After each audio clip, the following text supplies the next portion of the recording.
Hey G, let me know. Can you hear me now? I don't know why it's not doing the sound. Can you hear me? Can you hear me? Can you hear me? Can you hear me? Yes or no? Which one, bro? Come on, G. You my lifeline right now, man. Can you hear me? Can you hear me? All right, let me go to my YouTube see if I'm able to. Okay, I can hear you. All right, my boy, my man. All right, no, I was just saying that, man. Shout out to Danny Irvin. I was on his clubhouse earlier. Great basketball mind, great talent evaluator. Interviewed him several times on my channel, and we were talking about just NBA, talking about things that are prevalent and pervasive in the NBA world. We talked about Rick Pitino. We talked about all the great coaches, and another cat in the mix is Jared Jeffries, who played for the Knicks. He played for the Wizards, and he gave insight about how it was playing for the Knicks when Isaiah Thomas was presiding over that that faction. You understand what I'm saying?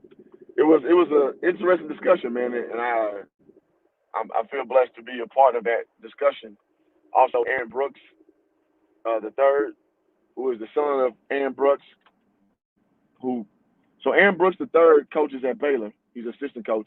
His father is an assistant coach at University of Houston. So both those teams right now are in the Sweet 16. So it was good to talk to both of those. Well, the younger son. I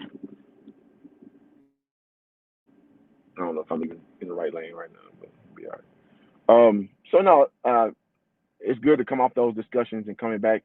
And I'm gonna bring all this back to hoop jargon, man. Like this is obviously my baby. This is what I want y'all to be a part of because this new media shit that we building.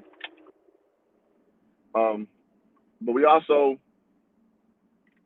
we are building it as far as my page is concerned. Me having the associations that I have and the relationships I've built with people, it's on that back too. You know what I mean? I have a lot of strong relationships, and it's because I know sports, but I want to have y'all, the viewers, have a voice too. And that's why I started Hoop Jargon down there 10 years ago. And I've had a lot of people be able to express their opinions through the group. Like, again, I was on Dane Irvin's stream on Clubhouse talking to NBA minds and shit like that, NCAA elite minds. It was off the strength of what I created 10 years ago. So I just want to permeate that over this YouTube spectrum as well. You think the Warriors should have traded for Buddy Hield? Man, you know what? That man, I love you coming in with the fire, bro. I think I'll take that over, Kelly Oubre. So they're similar in stature, but Buddy Hield, he got a flame on him, man. So yeah, I think the Warriors should have went for a Buddy Hield. Now the problem is the Warriors may be hedging their bet. They may not want to be the same. Well, because Buddy Hield's more or less the same type of guy as Klay Thompson, right? So maybe they don't want the same kind of player, but I mean, Klay Thompson. The reality is Klay Thompson's not playing this year. So yeah, I mean, you know what? That's something I never thought of. I think that's a great point, brother. I think that's a tremendous point. I think the Warriors should have tried to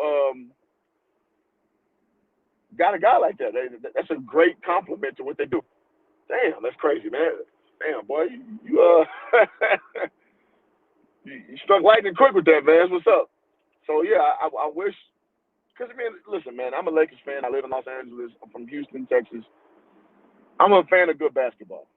So good basketball, I can live with how it shakes out. I can live with it, whether my team wins or not. I think that's good for basketball, man. Golden State getting another shooter who shoots at a high clip like that, or some a bad basketball team with a bad head coach. And I used to like Luke Walton, man. I really did. But the fact of the matter is, man, the proof is in the pudding, man. He's not a good coach. He's a good assistant. He's a good assistant in Memphis. You remember when he first retired, quote unquote? He went to the University of Memphis as an assistant, and then he went to Golden State Warriors as an assistant. And as a head coach, he's just not been good, man. That's reality. Reality is Luke Walton's not a good head coach.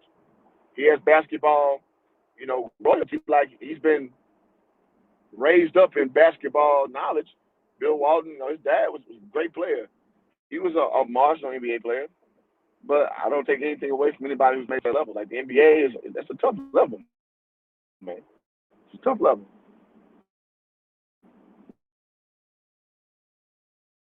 Boston, I'm sorry, he's not a good coach. All right, Christian says Myers towing that line of being horrible, but not good this season. Myers, who are you talking about, brother?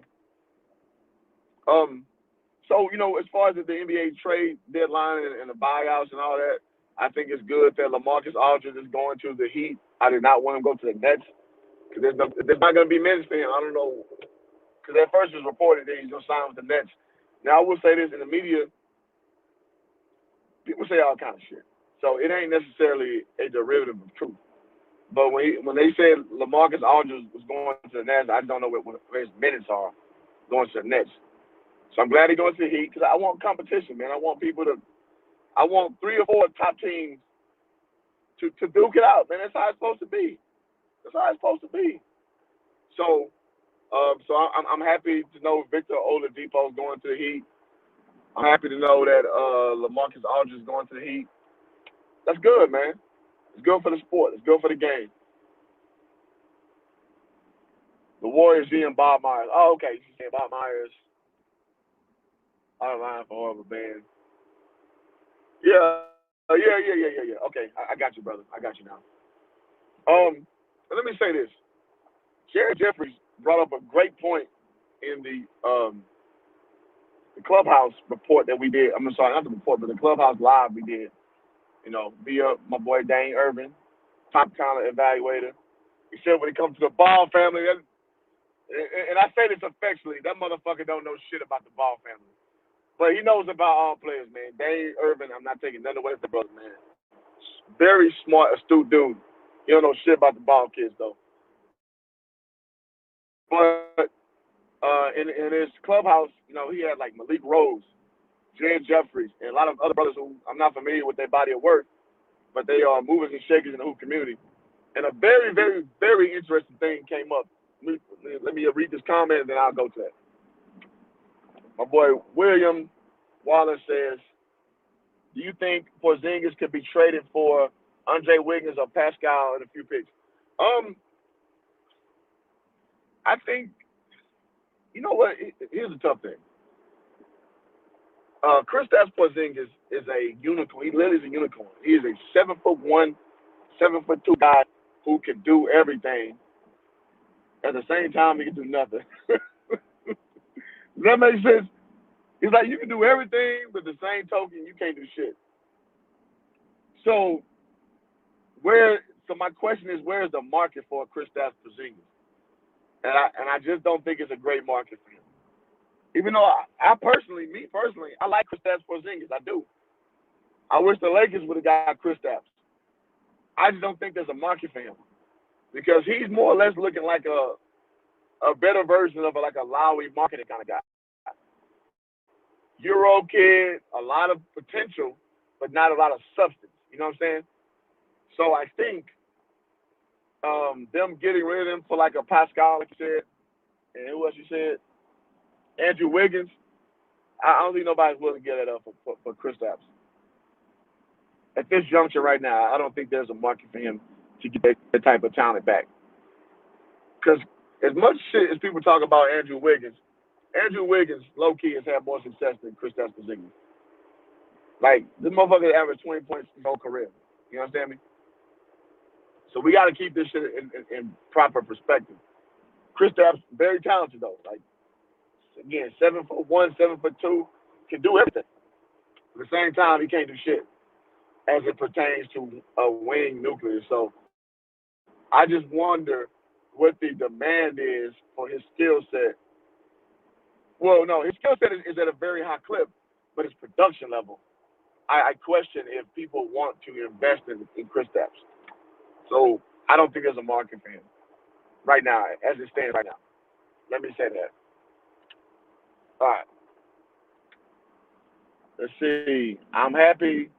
I'm happy to see Houston is trying to erase the Maury era. It's gonna be some growing pains. Oh yeah, Houston Rockets, y'all got some growing pains coming y'all way, man. Real shit.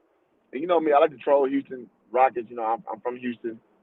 I was raised a Rockets fan. In about 2010, I just I'm done with the Rockets. I'm done with the Chuck Hayes era. I just was the Luis. No, you actually like Luis Scola, but some people didn't like Luis Scola, man. And I was telling people like, yo, Luis Scola is a good player. He played a high level in Argentina. Big time Euro League guy. So the Rockets were lucky to get Luis Scola because the Spurs drafted him. You know, R.C. Buford, man, he's very good at his job, and he drafted Luis Scola, but contractually it didn't work out. You understand what I'm saying? And so he went. The Rockets picked the rights up, and he ended up being a very formidable player. Him and David Anderson. Y'all remember David Anderson? He's from the Australian League. The Rockets had some good shit, man. The Yao Ming and T Mac era, they just couldn't put it together, man. And maybe as a coach, with Jeff Van Gundy, and then Rick Adelman, maybe just wasn't the right leadership. But I remember that shit vividly, man. That's actually when I left being a Rockets fan during that era when it was good, man. But then Chuck Hayes became the center of choice, and I was just like, yeah, I'm out. I'm out. When Shane Battier became a mainstay, I'm out. I'm out. And I used to argue this shit with Houston fans, saying Shane Battier was gonna be this great guy. I was like, I'm out. Shout out to my boy DJ, man. H-Town brother in the building, saying my dog with the strongy arm emoji.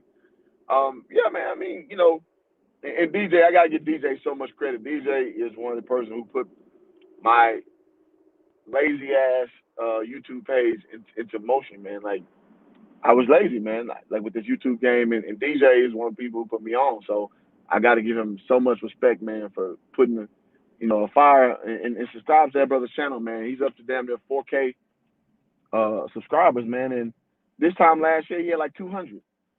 This time last year, I had 50.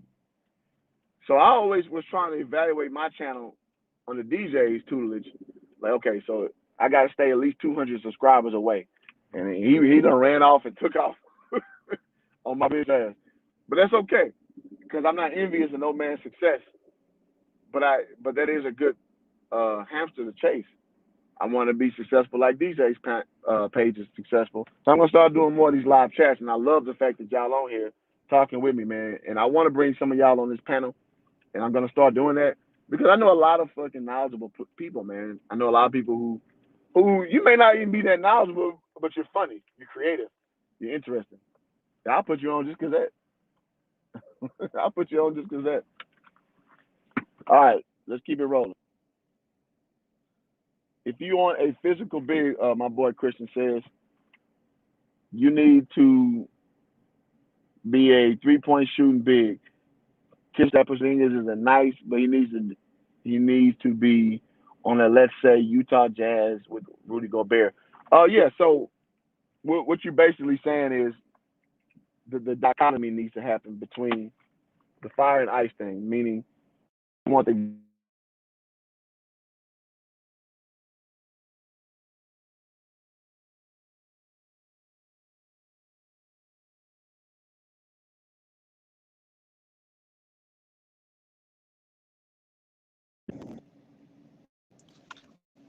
Okay, sorry about that, man. She was going crazy. All right, so yeah, what you're saying basically, you got the finesse big and you got the traditional big, and that's those provide a good dichotomy on the floor. So yeah, I think he'd do well in Denver. He'd do well in Utah. He'd do well, hell, even New Jersey. Well, I'm sorry, Brooklyn for that matter. Yeah, he'd be good for that.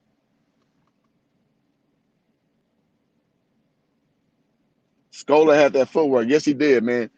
Louis Scola was the best up and under big, like with the pump fake and scoop under, like what they call it, like the scoop of ice cream or some shit. Bill Wallwell, if you from Houston, you know what I'm talking about.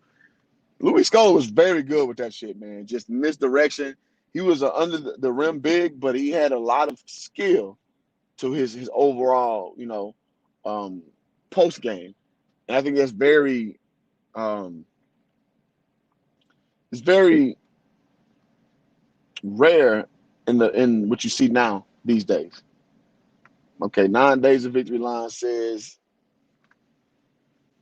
I'm not sure what that's in reference to. Okay, so Rock has been doing dumb shit since the 60s. Yeah. Man, again, man, Chuck Hayes, um, what's the PJ Tucker, Charles Jones, Chucky Brown. The Rockets love undersized bigs, man. I don't know what it is about y'all with undersized bigs, man. But yeah, Rockets like that paradigm, man. I don't get it. And G said, "Shout out to DJ, man. DJ Ron cut a real one, man. H-Town dude, man, who put me on this YouTube game, and I gotta give him mad props, man. I do. I gotta give him mad props, bro. Is profit sharing the reason NBA teams have no interest in building a winner? Yeah, yeah. Because here's what I tell people, man.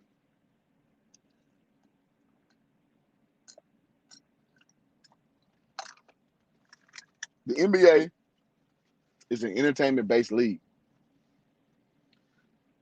It's good to have a great product, but the bottom line is, are people buying what you're selling? And this is a hard sell from a proverbial standpoint to people because people don't think there's manipulation. And this kind of is what I started in on with Jared Jeffries, speaking about him playing for the Knicks.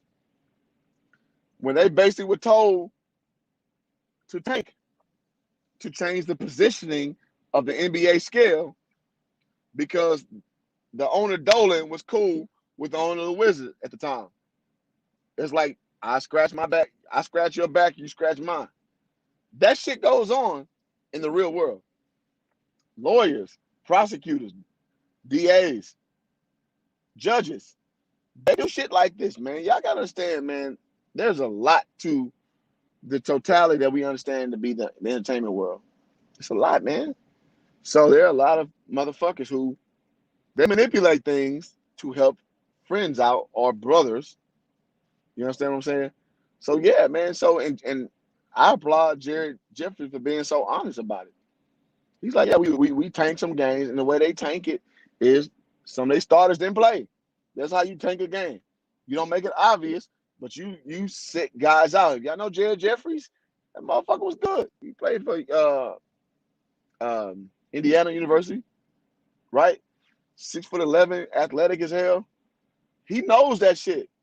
He knows how wild. And he was talking about how wild it was playing for the Knicks at the time with under Isaiah Thomas's tutelage, man. Like it was a lot going on. So I was glad to build with that brother. So just, it kind of confirms what we kind of see as quote unquote casual fans. I played at a high level, but I didn't play at the NBA level. So what I'm saying is it's speculatory. It's not applied knowledge. So I appreciate him for being honest about that. And I started to record it because I felt like he was cooking. I didn't for whatever reason. But I'll say it on my live right now, man. Like the NBA has a lot of intricate stuff that us, the casual fans, don't believe is true because we believe in the purity of the sport. But it's a lot more than meets the eye, like Transformers. You know what I'm saying? And especially at the NCAA level, which I played Division I basketball. Y'all know that. So it's good to hear Jared say that and to be very contrite and to be very honest about that. All right.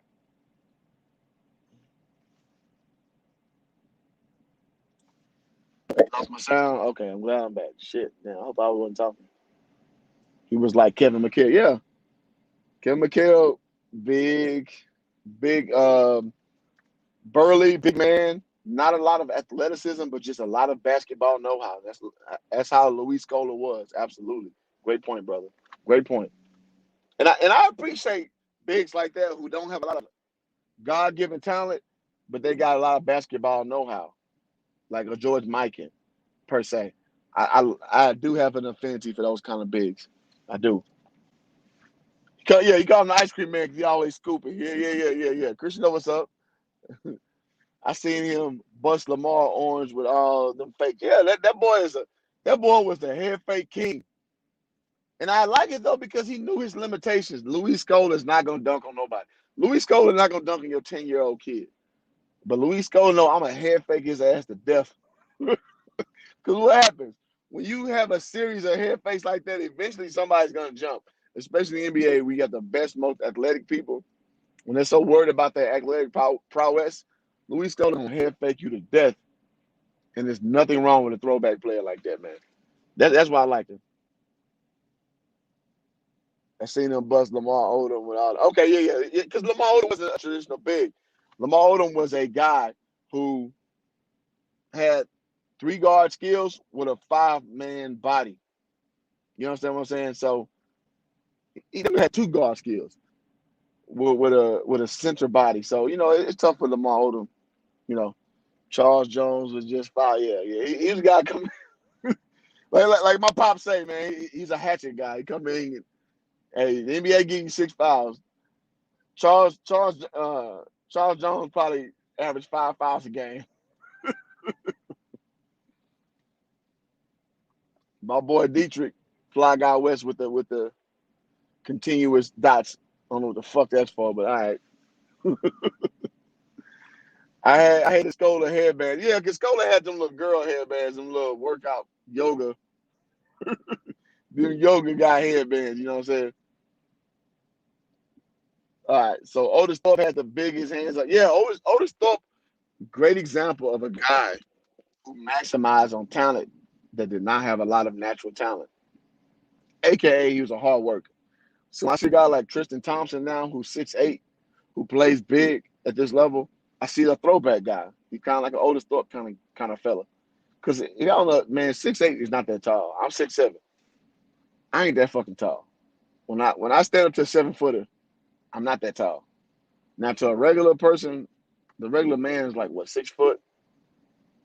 No, sorry, 5'10". I tower over regular people. But in the basketball world, 6'7" is not that tall, man. I'm the height of Kobe who plays a shooting guard, right? But yeah, so guys like Otis Thorpe, guys like Draymond Green, guys like um,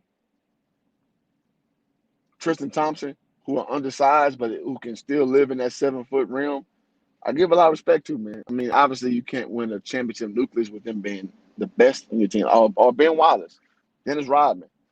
But I respect that archetype of player, man, because it's not easy to be that kind of player, man, and thrive on that pro level. That's I respect the hell out of it. All right. Christian says, let's talk real. Are the Lakers going to tumble in the standings with LBJ and AD out? Oh yeah. My Lakers going well, we gonna fall down like a stock. Like this time last year is a stock called Genius Brands, GNUS. And that hoe was banging. And then it wasn't banging no more. This motherfucker just like doop, doop, doop, doop, doop, doop, doop. That's gonna be the Lakers, man. The stock is falling. We will not win a championship this year whatsoever. That's okay. We got one last year. There's franchises that never got a championship in their whole existence. So I'm okay with us going back to like we're basically gonna be like a Portland Trailblazer situation where we'll be in the mix, but we're not a serious threat. Just too much injury going on, too much LeBron James influence going on. So he's not playing. It ain't happening, bro. It ain't happening, and I'm okay with being honest about it. Shit, I've been a Laker fan. I've seen 6 championships on my watch.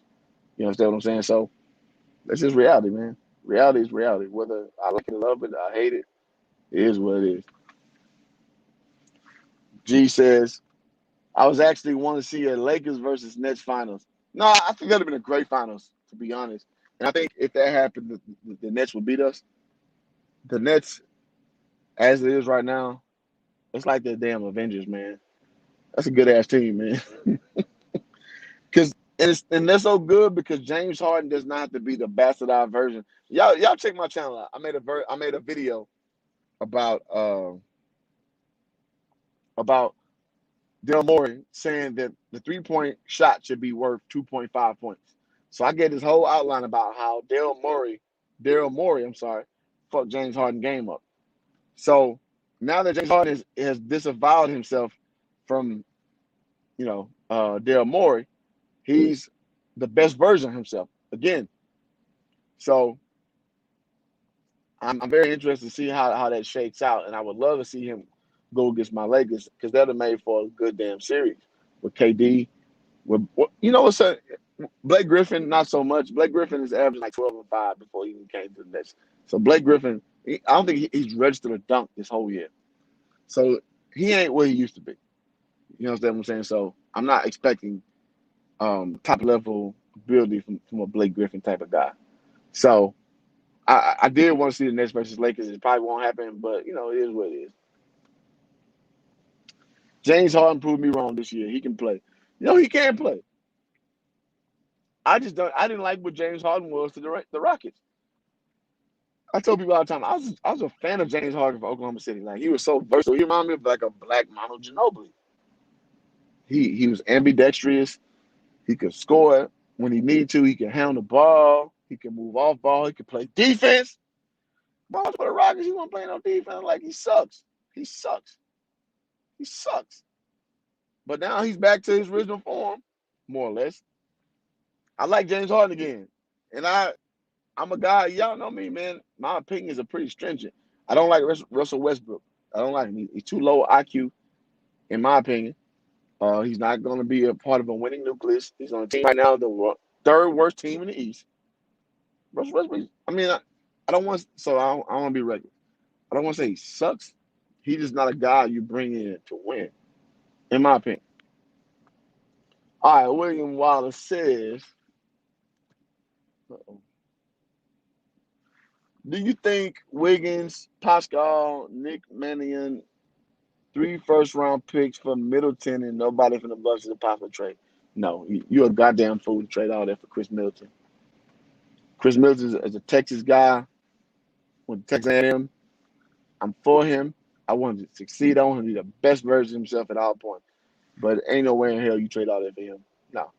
So I know he's an all-star, but he's a piggyback all-star, meaning on his own merit, he's a replacement all-star guy at best. How Kevin Samuels say, you're average at best as far as it concerns to elite players. No, you don't get up for no damn Chris Middleton. You just hope Chris Middleton is unhappy with what he got going, and then you bring him in. You don't give the farm up for that guy. No, hell no. That's like doing like you remember Joe Johnson. That's like giving a farm up for Joe Johnson. When Joe Johnson is a complimentary piece for a championship nucleus. You don't do that for Chris Middleton. Sorry.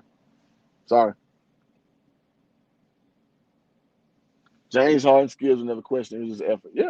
Yeah. In the strip club, you can base James Harden's performance on if he went to the strip club or not the previous day. You know what's funny, man? So again, I'm in sales. I talked to James Harden's father about 4 months ago. I talked to his dad. I worked the store in Hawthorne, which is in the hood in California, in LA. I talked to his dad. I talked to James Harden's father. No bullshit. I talked to James Harden's father on the phone. And he basically admitted his son's a fuckboy, man. So his dad knows what James Harden is. And James Harden's daddy has a lot of personality, man. If you don't know, he sounds like he's very young. And because here's the thing. So I work here in Cerritos, California. In Hawthorne, I was kind of floating to the store, working it. And I saw it was a missed phone call from James Harden. I'm like, so I know James Harden from LA. I was like, fuck. So I called it back, seeing what's going on. And it's his father. So James Harden's a junior. So when you see James Harden, call him junior. He's a junior. I didn't know this. Like, nothing from Wikipedia, nothing from the news told me that he's a junior. But James Harden's a junior. And I talked to his dad, and he's like, yeah, man, sometimes he bring me out there to Houston. Tell him, man, leave him hold alone. This is his dad's words. So this is funny how life comes at you on a random tip, and you just experience all these things, man. So yeah, I actually got to speak with James Harden's father. Let's see. Middleton is a pedestrian all-star, absolutely. Great take, brother. Middleton is a casual. There you go. No, it is. ISO Joe. Yep. ISO Joe. All right, nowadays said, how many true All Stars in the NBA? Great freaking question. In my opinion, there are probably about six. Let's run them down. Giannis Antetokounmpo, LeBron James, KD, um,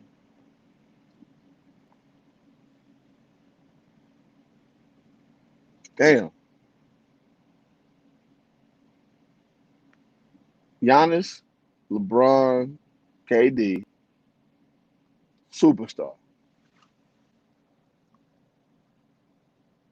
Kawhi Leonard, Steph.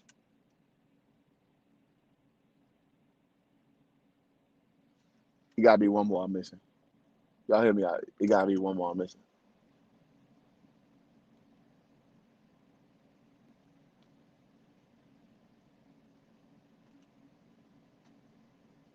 I think it's five. Am I missing somebody? Let me see the comments. Am I missing anybody? I think it's five. Five superstars.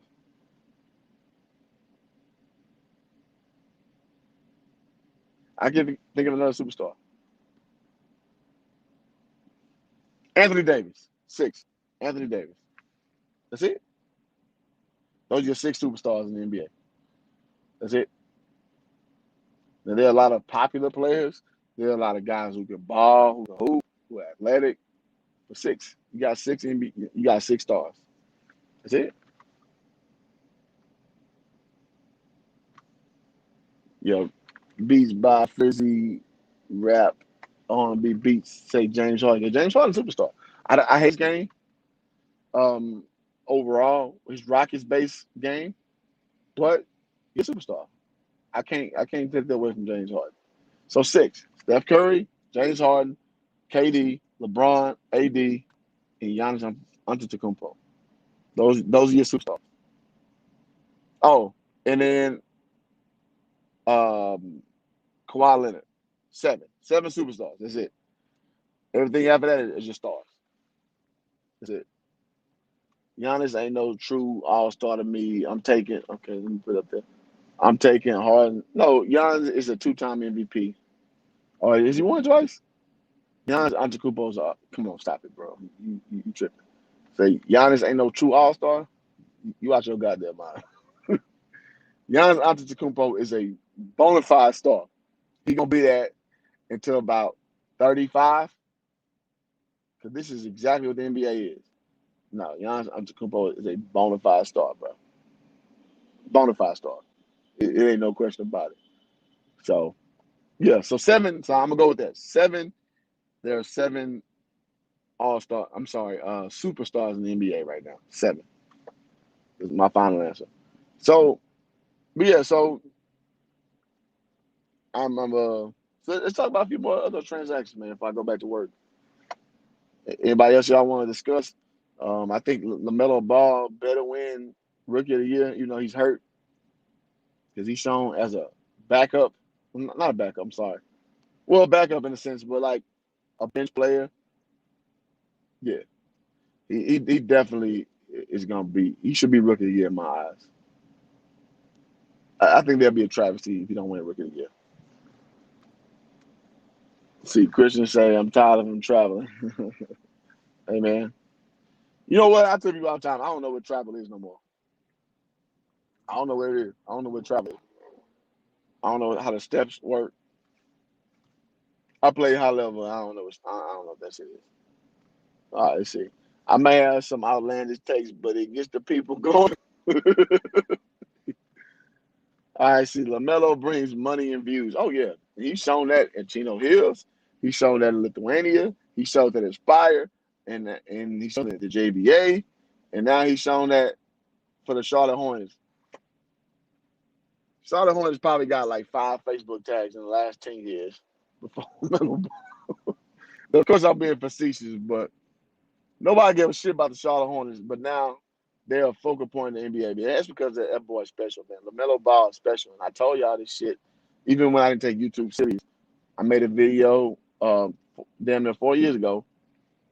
I told y'all LaMelo Ball is special, man, when he was 16 years old, 3 years ago. When he's 16, I told y'all he's special.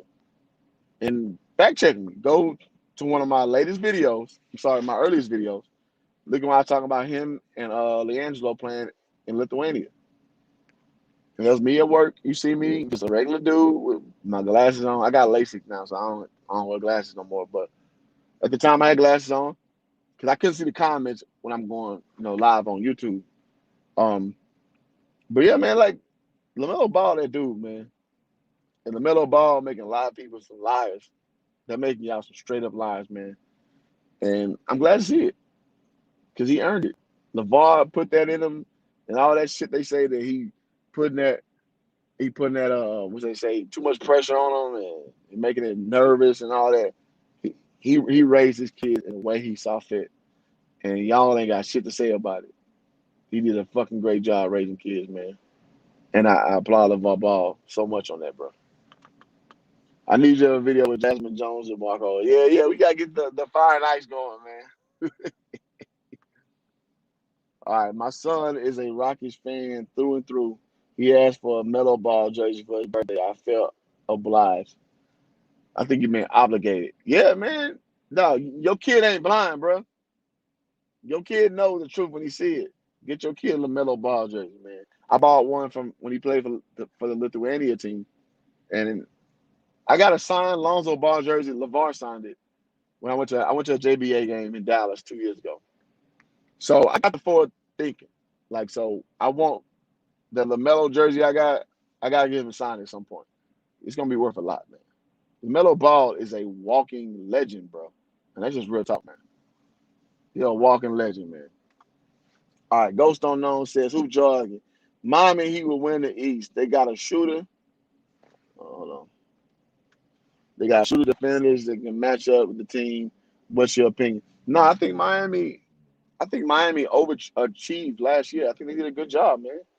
I think Miami, even though they were the most underrated team in NBA Finals history, but I thought that I think it was commendable what they did, man. So now you add Victor Oladipo, you add LaMarcus Aldridge. Now they got a real fucking team. Pair that with Bam Adebayo, and two white dudes. I can't think of their names right now. And Buns from what's that movie? How to Be a Player. So Jimmy Buckets, who look like Buns, like Jamie Foxx character. That's a legit team. And Eric Spoelstra, who's a great coach in my opinion. Eric Spoelstra is a great coach. But yeah, I think they got a very viable opportunity to get back to the finals, even though they're having a relatively slow year. But get back there because they retooled their ass off. So yeah, for real. Can you tell people not all the best players make it in sports in general? I seen let's see, tell people the best players. Now, well, yeah. So Lenny Cook is a guy you look up, man. Lenny Cook was better than LeBron James in high school, bro. Lenny Cook. So you definitely got to understand that the best players don't always make it for whatever reason. DeJuan Wagner was like one of the best high school prospects, and he didn't make it like that in the NBA. Motherfucker hit. He went to Memphis, had a 100-point game in high school. It's a lot of things that play into the finished product that you see in the NBA. I like that. All right, Ghost says, unknown, Albito, Balika, pickup from the Kings, and hopefully all just nice pickups. Yeah, those that's gonna shore that team up for sure, for sure. Big Spell, man. Shout out to Big Spell, man. Always on the channel, man. Appreciate you, brother. I think Denver did a good job with that trade. Well, Denver, they're trying to go the versatility route, which I'm not mad at, because you can't rely on goddamn, I can't think of his name right now. Light skinned point guard. He is not gonna be the guy that's gonna give you the championship situation. Or no, it's Jokic. Basketball has evolved. So Michael Porter Jr., great addition. Um, Aaron Gordon joined the fold. I think that's good, man. You want a guy like that who's so versatile, and that's what it is. That was movie Booty Call. Okay, yeah. Buns was in Booty Call. Yeah. Good call out.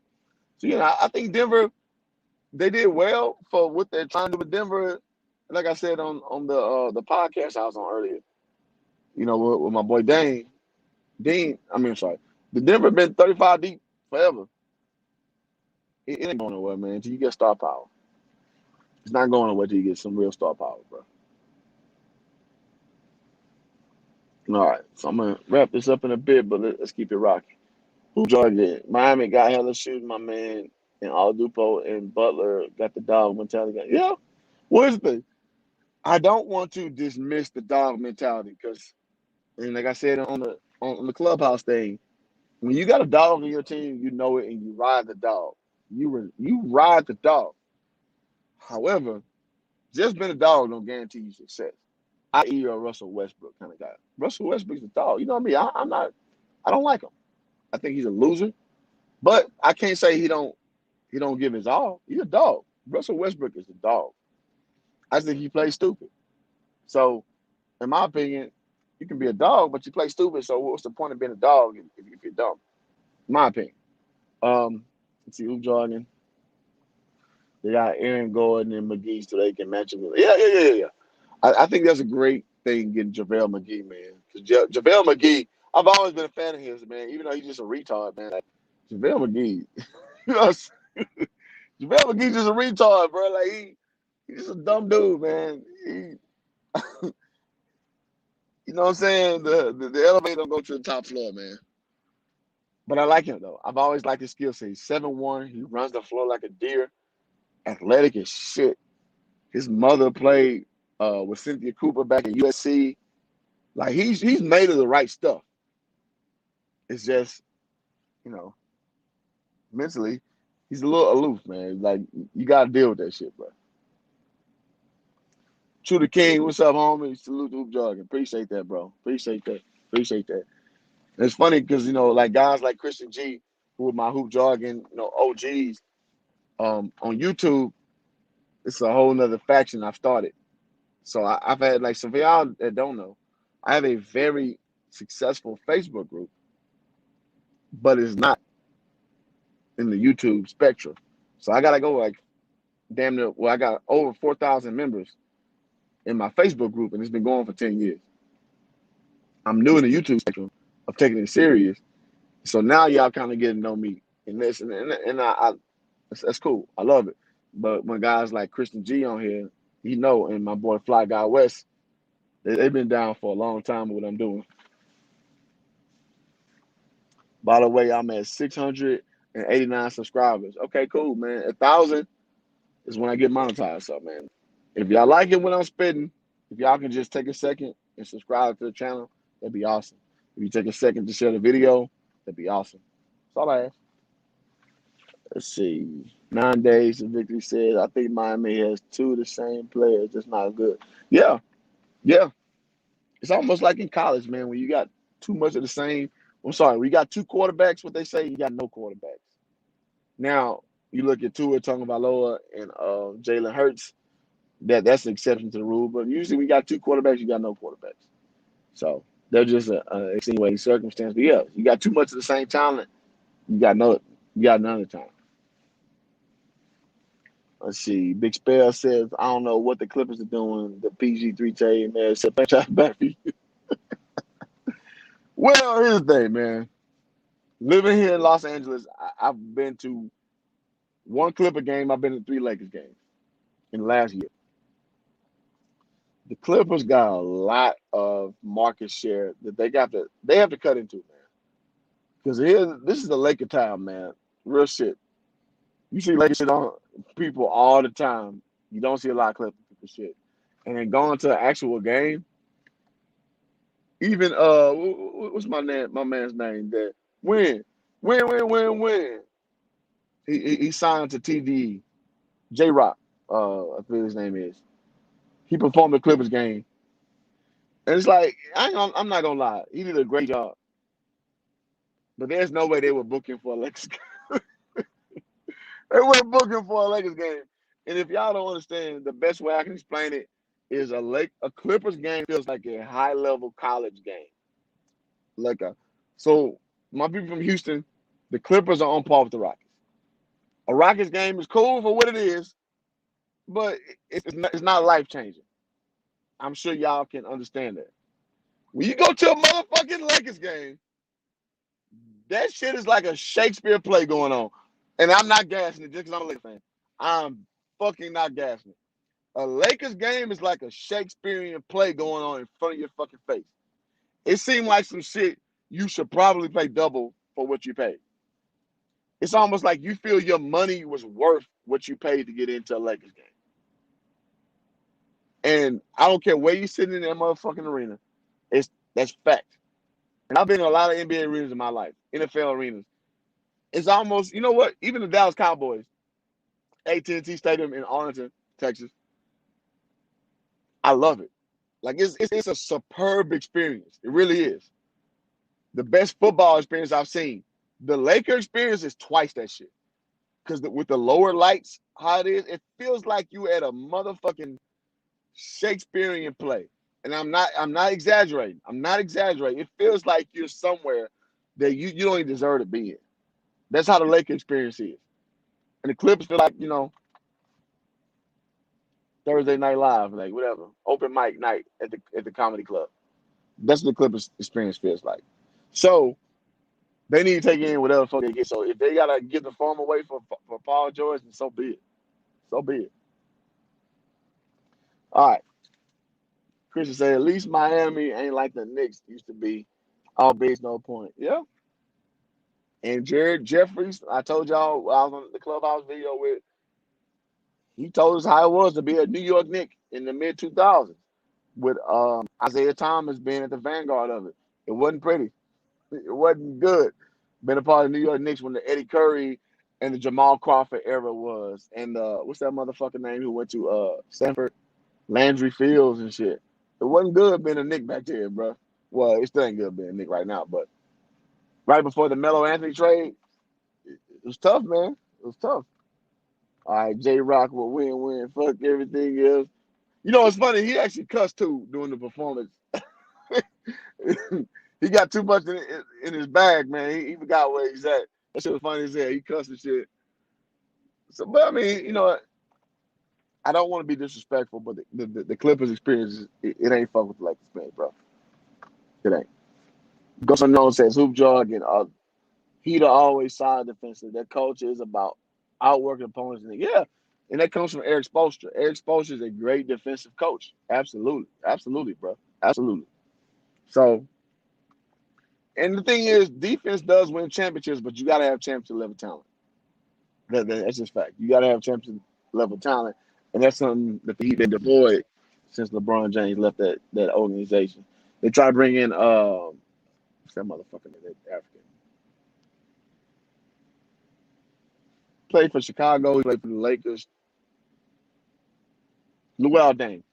So they try to bring Luol Deng in. And then when Chris Bosh came back from blood clots, and then they brought in Goran Dragic at the beginning. It's just it wasn't the same no more. When you break the band up, you break the band up. So let's see. I wish Jeffrey's career would have panned out. Yeah, man, he was a. If Jared Jeffries played right now, man, he would have so much of a different outcome, man. Because he's 6'11", athletic as shit, and I think he'd have fared very well in this current NBA era. Let's see. Eddie Curry disappointed me. I thought yeah, me too. Me too. I thought Eddie Curry would be. He's a back-to-back big. He was strong, tough.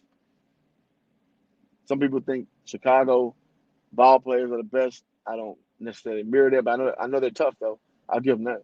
So I thought he would be the kind of guy, but he didn't quite pan out. All right, Ghost Unknown says, who Jordan? Who do you think would be the Lakers getting in the buyout market situations? They have 2 roster spots. Who would you give on GM? You know what? I thought they would get LaMarcus Aldridge. I thought that would be a guy who they would get. They can't. Um, they're trying to trade away Martez Montez Harrell. You know, I guess undersized bigs. Either those guys are boom or bust. Who else in the market? I see Lou Wills going to the Hawks. I heard he might buy out. I mean, I guess you can bring back a Lou Will because Lou Will is instant offense. He's been a Laker before. So, as a Lakers fan, I guess Lou Will makes the most sense. Who else buyout wise? I mean, obviously, Drummond. If Drummond is to be bought out, that's number one target for everybody, and that would change our life immediately. So I would say those guys make sense to me. Let's see, goes unknown. The Heat, grit and grit and grind is different than the Grizzlies. Bold has just been consistent with yep. And we see the difference between the Heat success and the Grizzlies success. They fundamentally have the same mentality. Great comment. The Marcus obviously going to take the path of least resistance without looking. He coattailing for a chip. I'm just saying. Perhaps. Perhaps. Montrezl Harrell is a Kenneth Fareed with him. Oh, yeah. Great fucking comparison. Yeah. Damn, they look just like the motherfucker, too. Kenneth Fareed was like the best rebounder in college basketball when he played college ball. Kenneth Fareed was a monster for his size. So, yeah, I think Montrezl Harrell, he played at Louisville. So Kenneth Fareed played at a small school. I can't think of the school. I don't know why it's escaping me. But very similar skill set, absolutely. Montrez played for a better program with lesser results, but the upside was Montrezl's selling point. But yeah, I think that's a very, very great comparison. Absolutely. Great comparison. Webb and Stan Van Gundy used to be good. Shit, H. Motherfucker ain't been good since Orlando. He went to Detroit, stunk it up. Now he's stinking up for the Pelicans. So he just his name, man. He got the last name, man. Jeff Van Gundy set the path. I don't know because he a brother. He may be a mason or some shit. And he in the craft, so he's just a made man. I don't know what it is.